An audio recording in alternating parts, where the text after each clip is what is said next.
Hello friends, இன்றைக்கி நம்ம வீடியோவில் யாரை பற்றி பேச வேண்டியதுன்னா, கிட்டத்தட்ட 88 வருஷமாக மக்களுக்காக நின்று போராட்டம் பண்ணி ஏகப்பட்ட உண்ணாவிரதம் வந்து மக்களுக்காகவே வாழ்ந்து இப்போ இயற்கையோட போராட்டிட்டு இருக்க ஒரு தலைவரை பற்றி தான் பார்க்க போகிறோம். நல்லக்கண்ணு ஐயா அவர்களை பற்றி தான் ஃபுல்லாக இந்த வீடியோவில் தான் பார்க்க போகிறோம்.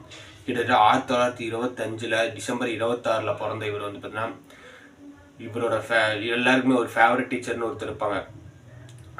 இவருக்கு யார் ஃபேவரட் டீச்சர்னு கேட்டிங்கன்னா, பொது உடைமை கிட்டத்தட்ட சோசியல் ஒர்க் நிறைய சொல்லித்தர ஒரு டீச்சர் இவருக்கு வந்துட்டு ரொம்ப ஃபேவரட்டாக இருந்திருக்காரு. அவர் பேர் கூட வந்துன்னா பல்வேட்டம் சொல்லி சொல்லப்படுது.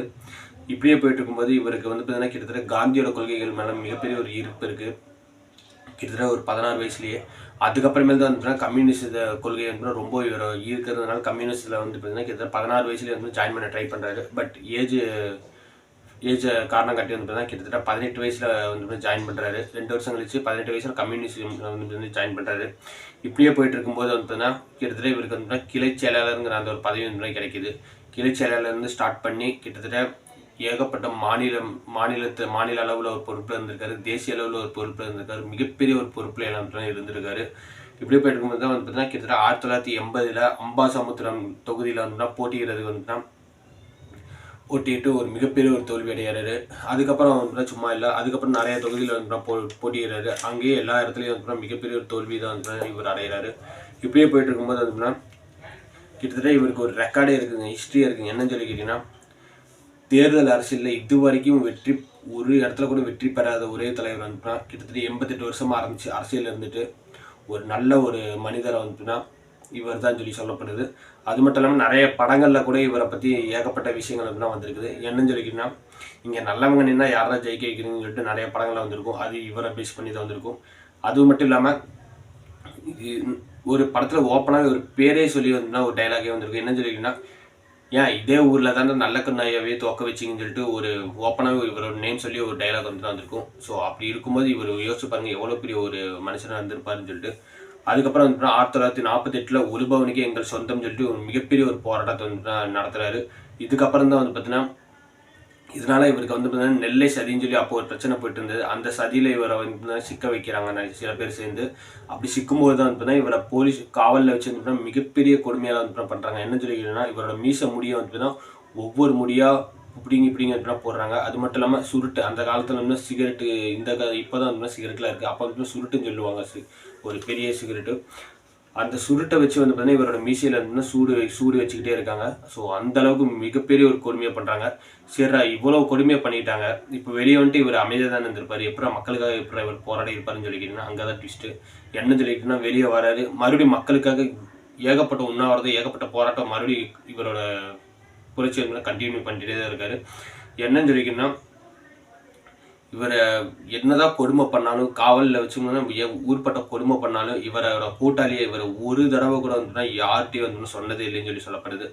யோசிச்சு பாருங்க, இவ்வளோ கொடுமை பண்ணி தன்னோட கூட்டாளியை ஒருத்தரை கூட இவர் வந்து காட்டி கொடுத்ததே இல்லையாமா.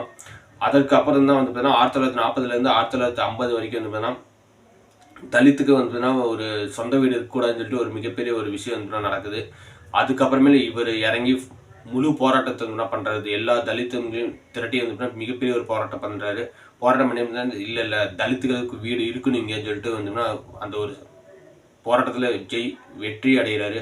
யோசிச்சு பாருங்க, இவர் நடத்துகிற போராட்டத்தில் உண்ணாவிரத்துல வெற்றி அடைகிறாரு தவிர இவரை வந்து மக்கள் தான் வந்து தோக்கடிச்சிருக்காங்க. ஸோ அந்த போராட்டத்திலேயே ஒரு மிகப்பெரிய ஒரு வெற்றி அடைஞ்சு தலித்துகளுக்கு இங்கே சொந்த வீடு இருக்குன்னு சொல்லிட்டு ஒரு மிகப்பெரிய ஒரு ஸ்ட்ராங்கான போராட்டத்தில் ஜெயிக்கிறாரு. நெக்ஸ்ட் வந்து பார்த்தீங்கன்னா மதுரை பாப்பாப்பட்டியில் வந்து ஒரு மிகப்பெரிய ஒரு இஷ்யூ நடக்குது. என்னன்னு சொல்லி கேட்டீங்கன்னா, இங்கே தலித்துகள் வந்து எங்களை தலைவராக நிற்கக்கூடாது, பதவியேற்றக்கூடாதுன்னு சொல்லிட்டு ஒரு பெரிய ஒரு பிரச்சனை வந்து போயிட்டு இருக்கு. அதுக்கு இவர் இறங்கி வந்து பல தலித்துகளை திரட்டே வந்து மிகப்பெரிய ஒரு ப்ரொட்டஸ்ட் மறுபடியும் போராட்டத்தை நடத்துறாரு. என்ன சொல்லி கேட்டீங்கன்னா, தலித்துகளுக்கு இங்கே சம உரிமை வேணும், தலித்துகளுக்கு இங்கே பதவி நடக்கணும்னு சொல்லிட்டு மிகப்பெரிய ஒரு போராட்டத்தை நடத்தி மிகப்பெரிய ஒரு உண்ணாவிரதம் வந்து நடத்துறாரு. அதுக்கப்புறம் தான் 2006 கலைஞர் அவர்களோட ஆட்சி வருது. அதுக்கப்புறமே தான் வந்து தலித் அவர்களுக்கும் இங்கே வந்து பார்த்தீங்கன்னா இங்கே பதவியில் வந்து பங்கு வேணும்னு சொல்லிட்டு ஒரு ஆட்சியில் இங்கே நிறைய பேர் தலைவர்களாக இருக்கணும், தலித்தை சேர்ந்தவங்களும் இங்கே ஆட்சியில் தலைவர்களாக இருக்கணும்னு சொல்லிட்டு மிகப்பெரிய ஒரு விஷயத்தை வந்து கொண்டு வர்றார் கலைஞர் அவர்கள். ஸோ யோசிச்சு பாருங்கள், இவரோட லைஃப்பில் வந்து ஏகப்பட்ட போராட்டம், ஏகப்பட்ட உண்ணாவிரதம், ஏகப்பட்ட அடி விழுந்திருக்கு இவர் லைஃப்பில். பட் மக்கள் தான் இவரை வந்து நம்பவே இல்லையே தவிர, அவர் என்றைக்குமே மக்களை நம்பி மக்கள் கூடயே தான் நின்றுட்டு இருக்காரு. ஸோ இது நம்ம நாட்டில் நடக்கிற எப்பயுமே நடக்கிற ஒரு விஷயந்தான். யார் ஒருத்தர் மக்களை நம்பி வராங்களோ அவங்கள மக்கள் என்றைக்குமே ஏற்றுக்கவே மாட்டாங்க. ஸோ இது மட்டும் இல்லாமல் இப்போ இவருக்கு வயசு வந்து பார்த்தீங்கன்னா கிட்டத்தட்ட 101 வயசு. 101 வயசில் இப்போ இவர் ஹாஸ்பிட்டலில் வந்து பார்த்தீங்கன்னா மிகப்பெரிய ஒரு சிகிச்சையில் இருக்கார். என்னன்னு சொல்லி ரொம்ப ஒரு சீரியஸ் கண்டிஷன் வந்து இருக்காருன்னு சொல்லி சொல்லப்படுது. ஸோ மக்களுக்காக போராடிட்டு இருந்தார். இப்போ வந்துன்னா இயற்கையோட போராடிட்டு இருக்காருன்னே சொல்லலாம். ஸோ இதுதான் வந்து பார்த்தீங்கன்னா இவரோட ஃபுல் லைஃபோட ஸ்டோரி. இவர் வந்து திருநெல்வேலியில் பிறந்திருக்காருன்னு சொல்லி சொல்லப்படுது. ஸோ உங்கள் ஃப்ரெண்ட்ஸ் யாராவது கண்டிப்பாக இவரை பற்றி ஒரு தடவையாவது பேசியிருப்பாங்க. அவங்களுக்கு ஷேர் பண்ணி வந்து பார்க்க சொல்லுங்கள். அது மட்டும் இல்லாமல் நம்ம ஊர்லேயும் இந்த மாதிரி சில தலைவர்கள்லாம் வாழ்ந்துருக்காங்கடான்னு சொல்லிட்டு மறக்காமல் ஷேர் பண்ணி பார்க்க சொல்லுங்கள். ஸோ தேங்க்ஸ் ஃபார் வாட்சிங். Bye friends.